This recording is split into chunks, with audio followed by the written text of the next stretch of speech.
Is Donkey Kong Bananza a complete reboot of the series? I think it may be. While the trailer did answer a lot of questions regarding DK's redesign, mostly in telling us that his redesign is, in fact, going to be what he looks like in his main series games moving forward, the trailer also brings up more questions, such as, where is anyone who isn't Donkey Kong? While it's a bummer there's no Kremlings or K. Rool that we know of, I know that the series has moved a little bit away from them, so their absence is not too surprising. But where's Diddy, Dixie, Cranky, Funky, Swanky? Okay, I wasn't really expecting Swanky, but still, it's almost like it's not a Donkey Kong game. It's got the Donkey Kong character, but not really the universe. I wonder why that is. Now, while Donkey Kong Bananza is shifting away from the Donkey Kong universe, there are some aspects of the Donkey Kong universe still present. First off, there are still other apes besides DK. We see these little worker guys who look almost a bit like Diddy, and we see this ape lady right here who I can't really tell is a villain, and we see this ape guy right here who's definitely a villain. I think this is actually the first time in the series where we see Kong-looking apes as background characters. Most of the time when we see the Kongs in a big group, we know all their names and know who they are, but unnamed Kong NPCs hasn't really been a thing as far as I know. And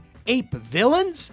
That's unprecedented. Usually the villains in Donkey Kong games are separate species at odds with the apes, but other apes being the baddies? That's interesting. I think this ape villain also plays a little bit into what the story of Bananza is going to be. It might sound crazy, but I think that labor is going to be a major theme of this game. We open on these mining apes and there's this big light up industrial looking sign for Ingot Isle that kind of gives me Biff Tannen vibes. And if labor exploitation is a major theme of Bananza, then it's actually quite fitting that the villain would be a fellow ape, as in real life, it's our fellow man who exploits our labor. Man, we might be getting a pretty deep story in this Donkey Kong game. Pretty big step up from Where Go Banana. If this is the story, then I am alright with the absence of King K. Rool and the Kremlings, as the villain being a fellow ape is much more interesting. But come on, King K. Rool, can he get a cameo or something? I mean, he was in Smash, clearly the character has some relevance in the franchise still, and this also begs the question, where are the other Kongs? It's really hard to say. I think it might be likely that the other Kongs might just be completely absent from the game. I don't know, would they really go that far? Like,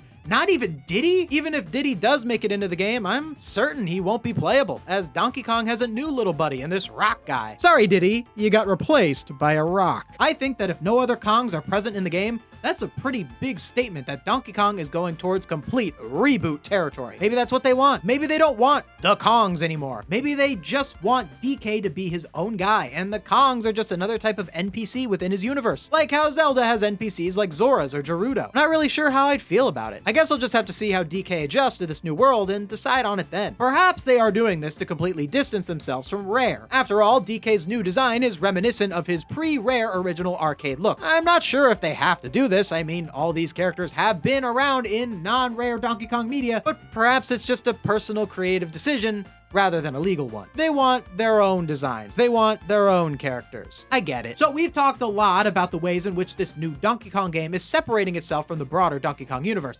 but I want to acknowledge a few moments that do acknowledge the Donkey Kong universe. First off, something reminiscent of Espresso the Ostrich from the original Donkey Kong Country is back in this game, which signals the presence of animal buddies. I'm wondering if we'll be seeing some other familiar animal buddies or perhaps some new ones. But the biggest moment of the trailer for me was this right here.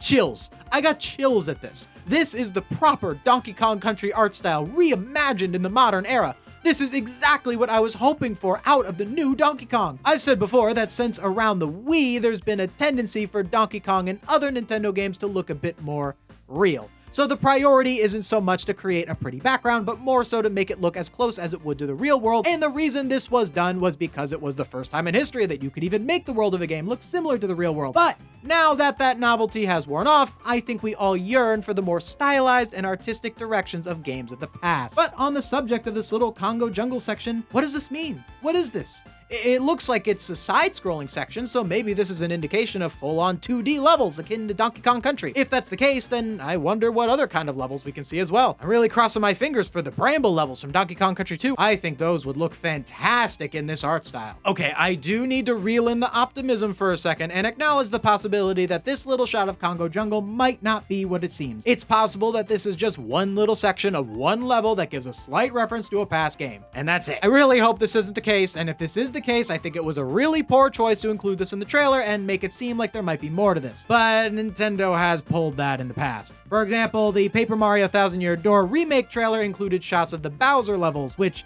in-game are barely even anything. Yet in the advertisement, it was shown off like this big thing. This Congo Jungle section could be a situation like that. I do think it's more likely it's something bigger, but I need to make sure to temper my expectations. All in all, I am so glad we're getting another Donkey Kong game, and I'm really glad that it was the big reveal of the first Switch 2 Direct. They could have revealed 3D Mario or Smash or something they already knew was gonna do well, but they didn't. They used this opportunity to give Donkey Kong the boost it deserved. Poor Donkey Kong has really gotten the short end of the stick in terms of games for decades now. Hard to remember a time where Donkey Kong was a really major player instead of just some ape who shows up in Mario games for some reason. And this game is really a way to bring Donkey Kong back into the spotlight. But it seems that it's just Donkey Kong himself who's coming back into the spotlight. And I think a lot of characters and elements from the franchise's past are going to be forgotten with this new game. In a lot of ways, that's sad. I'm a big fan of characters like Diddy, Funky, and of course the Kremlings, but at the same time, if the series can truly flourish, if it moves away from those characters, then I'm glad the developers had the creative freedom to do so. So, what do you think? Is this a complete reboot?